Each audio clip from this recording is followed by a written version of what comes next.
Good morning to all. आज का जो टॉपिक है वो मेज़र ऑफ डिस्पर्शन का ही एक टॉपिक है कि हम कैसे कर्टाइल डेविएशन को कैलकुलेट करते हैं और कर्टाइल डेविएशन का मतलब क्या होता है। तो कर्टाइल डेविएशन बेसिकली डिस्पर्शन को मेज़र करने का एक फेनोमेना है। तो कैसे हम कर्टाइल डेविएशन को कैलकुलेट करते हैं, फर्स्टली इसका मतलब समझ लीजिए कि हमें पता है कर्टाइल्स क्या होता है। कर्टाइल्स किसी भी सीरीज़ अगर हमारी एक पर्टिकुलर ऑर्डर फॉर्म में है, असेंडिंग ऑर्डर डिसेंडिंग ऑर्डर में है, तो हम उसके 4 इक्वल पार्ट्स करते हैं और 4 इक्वल पार्ट्स में हमें एक पार्ट मिलता है लोअर कर्टाइल और दूसरा पार्ट मिलता है अपर कर्टाइल और एक मिडल, है ना। तो जो अपर कर्टाइल और लोअर कर्टाइल के बीच का हिस्सा होता है वो 50% होता है। आप सोच सकते हैं कि अगर मैंने किसी भी सीरीज़ को 4 पार्ट्स में ब्रेक किया है, कट किया है, तो ये आपका होता है Q1, ठीक है, and this one is Q3 यानी लोअर एंड अपर कर्टाइल। तो जो ये वाला हिस्सा है वो ऑलमोस्ट 50% होता है ना। तो ये ही आपका होता है डेविएशन। डेविएशन हम हमेशा कैसे निकालते हैं, Q3 माइनस Q1 करके हमें ये वाला वेरिएशन फाइंड करना है। तो बेसिकली मैंने यहाँ पे डेफिनेशन ली है इंटरकर्टाइल रेंज की या इंटरकर्टाइल डेविएशन की, जो ऑलमोस्ट 50% पार्ट को कवर करता है फ्रिक्वेंसी का गिवन रेंज में, और उसका जो फॉर्मूला है Q3 माइनस Q1। वैसे भी डिफरेंस कैसे फाइंड करते हैं, अपर कर्टाइल माइनस लोअर कर्टाइल। तो मैंने डिफरेंस यहाँ पे इंटरकर्टाइल का डेफिनेशन क्या शो किया है कि difference between the upper quartile और a lower quartile which is denoted by Q3 minus Q1। ये हो गया हमारा इंटरकर्टाइल रेंज, है ना, इंटरकर्टाइल रेंज का फॉर्मूला। लेकिन हम लोग क्या पढ़ रहे हैं, कर्टाइल डेविएशन और a semi interquartile range. Semi interquartile range या सेमी इंटरकर्टाइल डेविएशन का मतलब क्या है, जो भी इंटरकर्टाइल है उसके आगे सेमी वर्ड लगा है। सेमी का मतलब क्या होता है, हाफ, यानी ये आपका जो फॉर्मूला है, ये फॉर्मूला क्या है, कर्टाइल डेविएशन का है। कर्टाइल डेविएशन क्या, which is equals to the semi interquartile range. It means 1/2 Q3 minus Q1। Basically ये क्या कैलकुलेट कर रहा है, ये वेरिएशन को कैलकुलेट कर रहा है अगर हमारी सीरीज 4 पार्ट्स में है। अच्छा, अगर मैं यही सीरीज 10 पार्ट्स में कवर करूं तो टोटल जो एरिया होगा ये आपका D1 होता है ना, एंड ये आपका D9, यानी वो फ्रिक्वेंसी की 80% रेंज को कवर करता है। अगर मैं यहाँ पे ये इंटर डिसाइल रेंज की बात करूँ तो D9 माइनस D1, तो ये कितनी रेंज, कितने फैलाव, कितने वेरिएशन को शो करेगा, 80% को। तो वही मैंने इस रिमार्क में लिखा है। ऐसे ही आप परसेटाइल डेविएशन को भी निकाल सकते हो, इंटर परसेटाइल डेविएशन, उसका फॉर्मूला हो जाएगा P99 माइनस P1। तो आपका जो क्वेश्चन आता है वो कैसे क्वेश्चन आता है कि find the quartile deviation for given series. तो आपको फॉर्मूला लर्न होना चाहिए Q3 माइनस Q1/2। अब बात करेंगे क्या आपको Q1 और Q3 कैलकुलेट करना आता है। तो मैंने अपनी लास्ट वीडियोस में आपको पार्टीशन से इंट्रोड्यूस कराया था, जिसमें मैंने आपको कर्टाइल्स को कैलकुलेट करना भी सिखाया था। तो प्लीज़ आप मेरी वो वाली वीडियो देख लीजिएगा जिसमें पार्टीशन को कैलकुलेट किया है, तो आपको Q1 एंड Q3 रिवाइज हो जाएगा, क्योंकि इस कर्टाइल डेविएशन के लिए Q1 और Q3 का आना बहुत ज़रूरी है। Problem based on quartile deviation. अब देखते हैं कि कर्टाइल डेविएशन की प्रॉब्लम्स, ठीक है।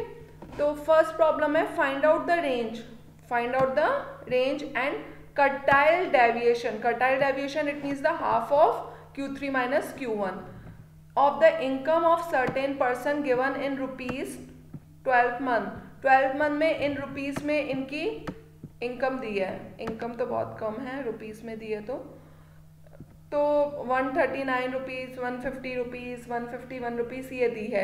तो आपके यहाँ पे 2 क्वेश्चन है, एक क्वेश्चन आपको रेंज कैलकुलेट करना है, दूसरा क्वेश्चन है आपको कर्टाइल डेविएशन। तो पहले तो आप ये देखिए कि जो आपको ये दिया है इनकम, क्या वो एक पर्टिकुलर ऑर्डर में है, असेंडिंग और डिसेंडिंग, घटते या बढ़ते क्रम में है। हाँ, ये ऑलरेडी आपकी एक ऑर्डर में है, ये बढ़ते क्रम में लिखा हुआ है, इंक्रीजिंग ऑर्डर में लिखा हुआ है। तो रेंज क्या होता है? Maximum data minus minimum data. इसमें जो मैक्सिमम डेटा है वो 175 है और जो मिनिमम डेटा है वो 139 है, यानी इसका जो वेरिएशन है इन टर्म्स ऑफ रेंज वो 36 रुपीज़ है। प्लीज़ यूनिट जरूर लगाइएगा, ठीक है। तो ये आपका पहला क्वेश्चन हो गया रेंज, तो रेंज का फॉर्मूला जरूर याद रखिएगा। दूसरा फॉर्मूला है कर्टाइल डेविएशन। कर्टाइल डेविएशन का फॉर्मूला होता है 1/2 Q3 माइनस Q1। तो यहाँ पे जो रिक्वायरमेंट है फॉर्मूला की वो है Q1 and Q3। What is Q1? The Q1 is a lower quartile, it means the n/4 term of value, है ना, यानी किसी भी सीरीज का चौथा हिस्सा, उसको हम क्या कहेंगे? Q1 कहेंगे। तो अगर हम कॉमन सेंस यूज करें तो 12 है, तो 12 मंथ का डेटा दिया है तो इसका चौथा हिस्सा 4th ही होगा, है ना। 4 टर्म पे वैल्यू कितनी है? 151। तो हम डायरेक्टली भी लिख सकते हैं, लेकिन अकॉर्डिंग टू फॉर्मूला भी हम बनाते हैं। n/4 यानी 12/4, 12 it means the third term, तो value of the third term is 151, है ना। 12 का चौथा हिस्सा तीसरा है ना, तो third term it means the value of Q1 is 151। Now find the value of upper quartile. Upper quartile क्या होता है? 3/4 पार्ट ऑफ पॉपुलेशन। तो 3/4 पार्ट किसका? 12 का। 3/4 part of 12 it means the value of 9 term. Value of 9 term 1 2 3 4 5 6 7 8 9। Therefore the value is 162. It means the value of Q3 is 162 rupees. Now the quartile deviation is Q3 minus Q1 upon 2 and put the values 162 minus 151 upon 2, 11/2 which is equals to 5.5. इधर आपकी जो आपने ध्यान दिया, आपको जो series दी थी वो इंडिविजुअल सीरीज दी थी और इंडिविजुअल सीरीज में हम कर्टाइल्स ऐसे ही कैलकुलेट करते हैं। अगर आपको ये नहीं पता कि सीरीज को इंडिविजुअल कब कहते हैं, डिस्क्रीट कब कहते हैं, कंटिन्यूस कब कहते हैं, तो प्लीज़ आप हमारी पुरानी वीडियोस देखिए, उसमें आपको क्लियर हो जाएगा। नेक्स्ट आपको यहाँ पे कैलकुलेट करना है रेंज, इंटर कर्टाइल रेंज और अ कर्टाइल डेविएशन। 63 स्टूडेंट्स का स्टैटिक्स का डेटा गिवन है। 5 स्टूडेंट ऐसे हैं जिनके मार्क्स 0 to 10 के बीच में हैं। 7 स्टूडेंट ऐसे हैं जिनके मार्क्स 10 to 20 के बीच में। 10 स्टूडेंट ऐसे हैं जिनके मार्क्स 20 to 30 के बीच में। इस तरीके से आपको 63 स्टूडेंट्स का डेटा दिया है कि 63 स्टूडेंट्स के मार्क्स 0 और 100 के बीच में किस टाइप से हैं। अब आपको यहाँ पे रेंज कैलकुलेट करनी है। What is the formula of range? Greatest value minus the smallest value. It means the greatest marks is 100 and the smallest marks is 0, therefore the 100 minus 0 which is equals to 100 marks। तो आपको range clear हो गया। Second question है interquartile range. What is the formula of interquartile range? We know that Q3 minus Q1। It means मुझे यहाँ पे पहले तो कर्टाइल्स को कैलकुलेट करना पड़ेगा। अब क्वेश्चन ये उठता है कि ये सीरीज कैसी है? ये सीरीज कंटिन्यूस है, तो कंटिन्यूस सीरीज का कर्टाइल निकालना मैंने आपको प्रीवियस स्लाइड वीडियोस में बताया है, तो आप वहाँ से देख लीजिएगा। तब भी मैं यहाँ पे भी रिपीट कर देती हूँ। वर्किंग स्टेप 1, आपका जो सीरीज है वो एक ऑर्डर में है, यस ऑर्डर में है, पर्टिकुलर एक ऑर्डर में है। Step number 2, find the sum of frequencies. It means capital N. तो मैंने यहाँ पे सम ऑफ फ्रिक्वेंसीज को कैलकुलेट किया है, कैपिटल एन को। फिर हम क्यूमुलेटिव फ्रिक्वेंसी निकालते हैं। 5 + 7 12, 12 + 10 22, 22 + 16 38, 38 + 11 49, 49 + 7 56, 56 + 3 59, 59 + 2 61, 61 + 2 63, 63 + 0 63। Now calculate Q1. We know that how to calculate Q1. Firstly find n/4। ये n/4 हम क्यों फाइंड करना है? क्योंकि लोअर कर्टाइल किसी भी सीरीज का चौथा हिस्सा है, इसलिए हम n/4 कैलकुलेट करना है। 15.75। इस 15.75 से मुझे समझ में आ गया कि ये मेरा कर्टाइल क्लास है, लोअर कर्टाइल क्लास है, ठीक है। हम ज़्यादा में देखते हैं ना, जो टोटल फ्रिक्वेंसी है उससे ज़्यादा में देखते हैं, तो ये 12 है, 15.75 यहाँ आएगा। ये हमारा लोअर कर्टाइल का फॉर्मूला है। इस फॉर्मूला में हम क्या करेंगे? वैल्यूज़ को पुट करेंगे। L lower limit of lower quartile class, F small f आपका 10 यानी फ्रिक्वेंसी ऑफ कर्टाइल क्लास, ठीक है, और ये आपका है कैपिटल F कर्टाइल क्लास से पहले की टोटल फ्रिक्वेंसी। स्टूडेंट बहुत मिस्टेक करते हैं, कभी ये लिख देते हैं। मैं बात कर रही हूँ कैपिटल F का मतलब होता है टोटल फ्रिक्वेंसी, आपकी जो भी क्लास दी है उसके पहले की टोटल फ्रिक्वेंसी। एंड I आपका क्या है? विड्थ ऑफ कर्टाइल क्लास यानी 10। इन सब वैल्यूज़ को हमने यहाँ पुट कर दिया। 20, 15.75 -12 और -/10 इंटू 10। और मैं कैलकुलेशन आपको बहुत बार बता चुकी हूँ, पहले आप सब्सट्रैक्ट करना, then multiply, then divide, then add. और ये मिस्टेक मत करना स्टूडेंट, ये पूरे एलसीएम में ले लेते हैं, पूरा एलसीएम नहीं है, सिर्फ इतना ही है, ठीक है। तो ये आपका हो गया लोअर क्वार्टाइल, 23.75 मार्क्स, यूनिट जरूर लगाइएगा। Now for the upper quartile, upper quartile के लिए हम क्या करेंगे, 3/4 पार्ट निकालेंगे। तो 3/4 इंटू 63, तो 47.25, 47.25 38 से ज़्यादा 49 में आ रहा है, it means this one is a upper quartile class.